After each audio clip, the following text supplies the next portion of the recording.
Because I didn't realise at the time that that sort of high and low was going to be for the rest of my life. Unbeknownst to me, I think I've been bipolar all my life.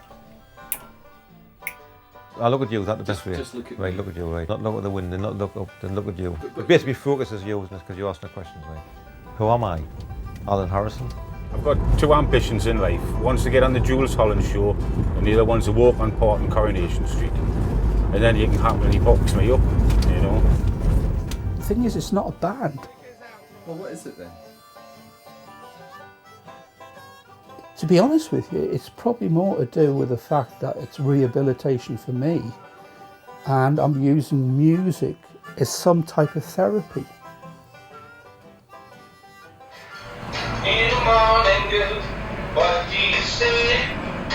Get on, baby, show me the way. Get on, baby, just a little sunshine. Come on, baby. No, you've just told me a little bit of good news, Twink. What was that? In the last month, I've lost half a stone. And because I've got the motivation to try and do something about my visual image, because we're doing the gig, it's given us the motivation to try and do something about losing weight. And my ambition at the moment is to get myself a pair of Levi 501s, because they only go up to 44 waist, and I'm currently in a 46. So if I can get down 2 inches off my belly, I can buy myself a nice pair of new jeans. So off we go to see Mike Owen.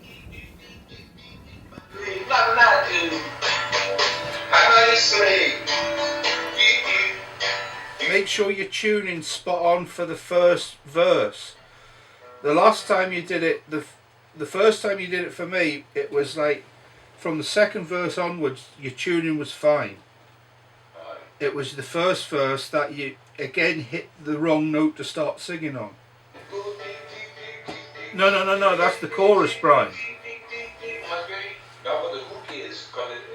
I know what the hook is, I can understand what the hook is, I pick up on the hook straight away. Because it sounds sort of banal, the but when you develop it into dig, it has a twist. As if you're, you're at the buskers, just do it.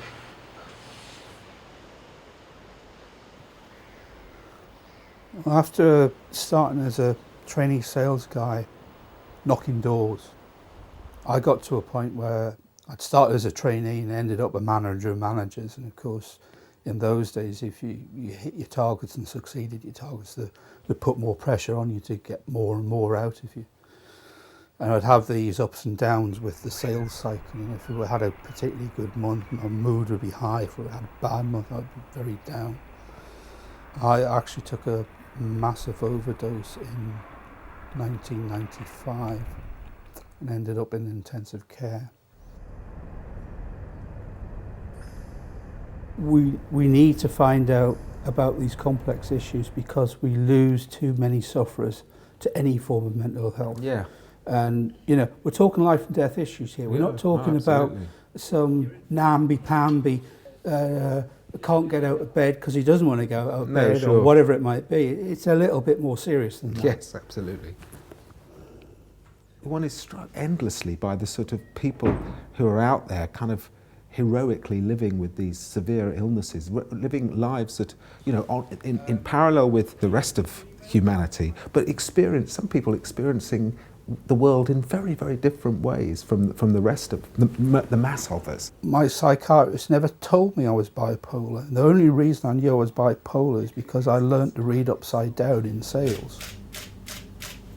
Did the camera just over your shoulder? I actually asked him, I said, what's bipolar? My psychiatrist didn't even tell me what the diagnosis was. Here's what I made it. Yeah, absolutely. And it's made out of a cereal box. What is the brain? What is the brain? Yeah. If you can try and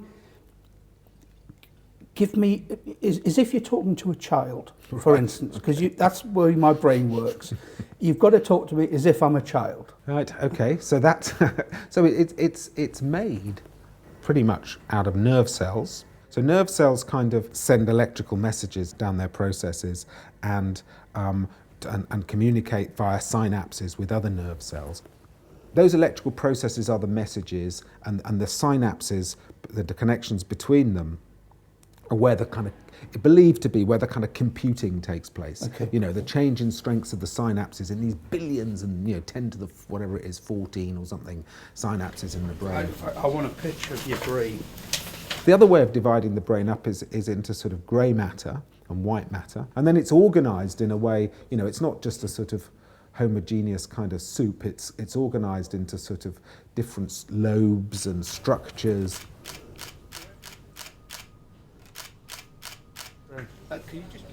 Yeah, that's nice. The way I look at it is, my bipolar brain has glitches, and it's also mixed in with behavioural sort of triggers, and a trigger can be anything stressful, a separation, it could be exams, it could be childbirth, it could be many different things that actually pushes you into either a depressive phase or a manic phase. So what I try to do is I try to control my environmental factors, such as trying to get enough sleep, trying to keep myself grounded. But in order to do that, I tend to have to cut myself off from normal living, normal things like going to the shops or go for a walk.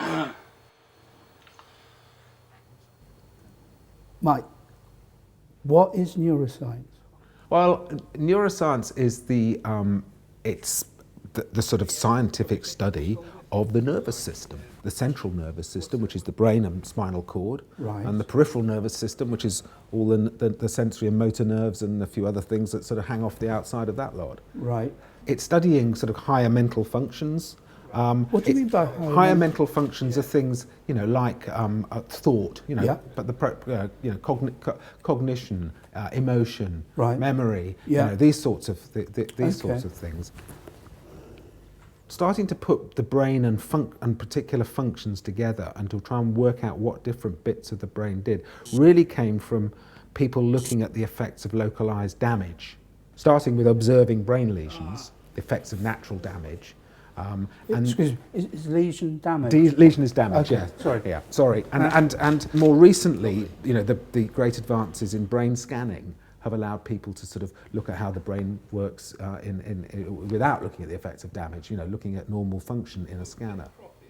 Whenever you wake up, whether it's morning or afternoon, I normally know if it's going to be a good day or a bad day. A good day,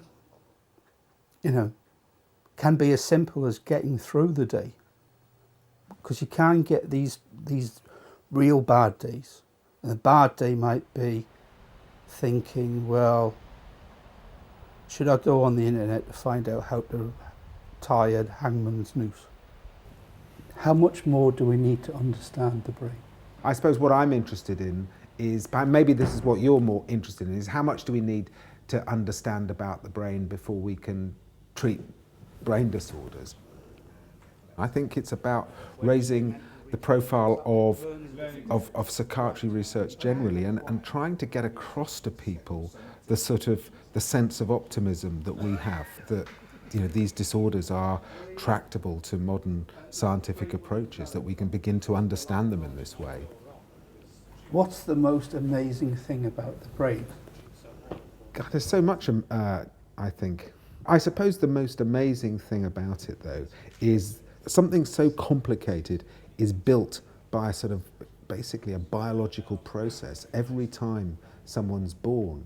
And okay, it's surprising it doesn't go wrong more often, and how has evolution and biology created an organism which can grow a new brain like this every time a person. That's just Fantastic. mind-blowing, isn't it? Fantastic. Professor Mike Owen, thank you very much. Oh, thank you, Twink. I enjoyed that. You have been twinked. You've I've been been twinked. twinked. Do I get a badge?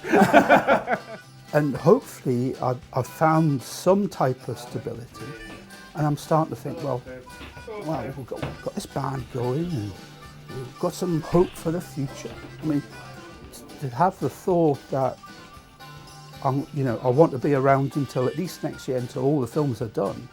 I've never had the luxury of thinking about being around for another year. Bit of polish, right?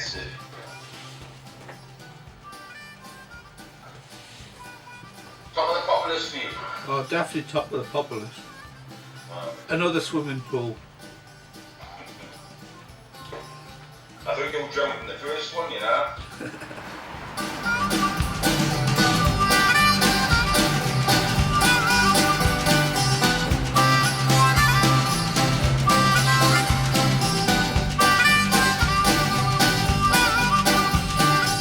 It is very misunderstood. It's probably the most stigmatised against disorder. In some sense, because it's about cognition, it's about perception, it's about belief, it's almost one of the most human disorders that exists. It's kind of at the core of being a human being. Been working really hard over the weekend on this idea that I had. Got motivated to do something after Amy Winehouse's death, which I found to be really tragic.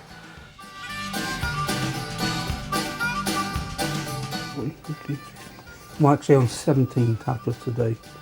No Gallagher. This is drug taking.